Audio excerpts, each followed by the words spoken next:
In terms of growth mindset Yep. and Carol Dweck's work and Joe Bowles' work on making sure that there's an understanding that we're not trying to reward you if you're just that naturally talented person. We're trying to reward, the effort that you apply yourself with. I definitely think that piece is there, and I've seen the difference that it makes when a student thinks of themselves as, okay, I'm a hard worker. That's why I'm valued in this classroom. That's why my contributions are important.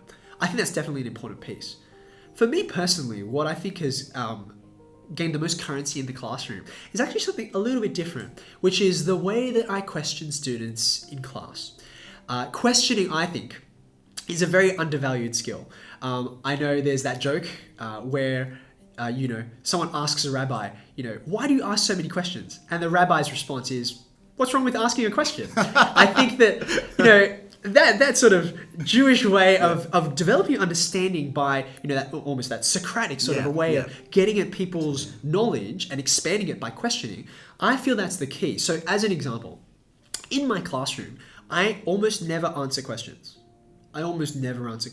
Students will say, I don't get this. And I'll respond with, okay, show me, can you explain to me, why is it that you can do this part, but then this part goes wrong?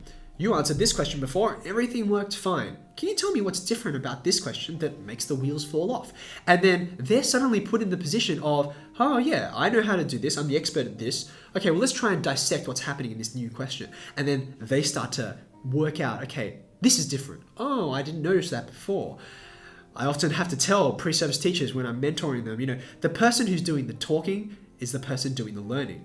So if you're busy explaining them, in some ways, it doesn't matter how clearly you put an idea or a skill. If you're the one talking, you're the one who's most active in constructing understanding. So questioning students, often putting some wrong working and then saying to the student, wait, what went wrong? Can you explain to me where I've gone wrong? And putting them in the position of, silly Mr. Wu, what were you doing? I knew what you're doing wrong. That's one of the most important ways that I've found has been effective at developing a student's self-concept of, yes, I am a mathematician. I can question this process. It's not just because, the teacher said, or because the back of the book agrees with my answer.